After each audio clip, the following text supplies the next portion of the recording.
Hello students, in yesterday's class we have seen what is an SCR, silicon control rectifier. Then this construction of an SCR, which is PNP and 4 layered and 3 junction 3 terminal device. Also the symbol of the SCR and the different working modes of SCR.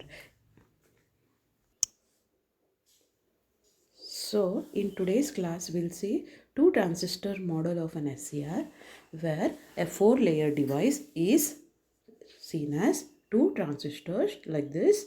Here if you see PNP transistor and this is NPN transistor, and if you observe here, even B for a transistor you have emitter, base and collector. Here for PNP transistor and NPN transistor, E1, B1 and C1, E2, B2 and C2.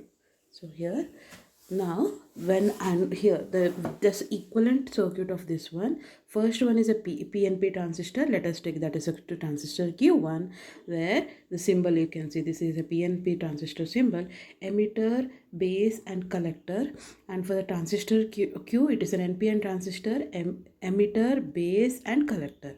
Now if you see here, base of the first transistor is connected to the collector of the second transistor. So base of the first transistor is connected to the second collector of the second, and collector of first transistor is connected to the base of the second. Collector of first transistor is connected to the base of the second transistor. Now the terminals, this is anode, cathode and gate. Therefore Q1 is PNP transistor, Q2 is PNP transistor, NPN transistor.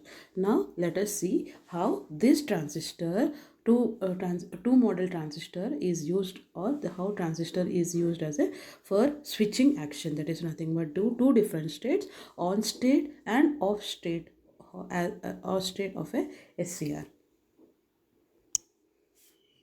Now, for considering the switching action of SCR, we have taken two state. This is nothing but off state of a SCR. This is on state. This is on state. Now, if you see here, transistor Q1 and transistor Q2 are connected. How have shown here, and a gate signal VG is given 0. When VG is equal to VGS or VG, sorry, it is VG. When VG is equal to 0, VBE2, that is nothing but the base to emitter voltage of transistor 2 is 0, because since no voltage is there here, it is 0. Now, if this VB is 0, current IB, base current IB is also 0, which results in the output current IC2 is a leakage current. So it will, since it is reverse bias, it is a very small value, and this current IC2 is given as input for the transistor, is given to the base as the input for the transistor Q1.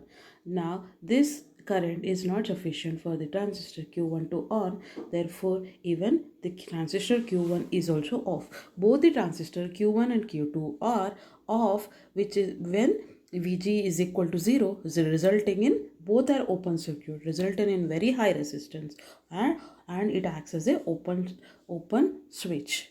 Now we'll see what is the on switch. Here anode, the base is connected to the collector, and this collector is connected to the base, and a gate signal is given, anode, cathode and terminal. Now when VGS is sufficiently, when it is a positive voltage and it is sufficiently large, this VG, it makes the transistor Q2 on by making the VBE2 sufficient. VBE2 is nothing but cut-off voltage, which therefore IB, there will be some current IB which makes the transistor Q2 on, and also there will be a current IC2 flowing, and this current is sufficient, is given as IB2, and this is sufficient to make the transistor Q1 on. Now if you see, both the transistors are in on position, they offer very low resistance and acts as a short circuit in ideal conditions.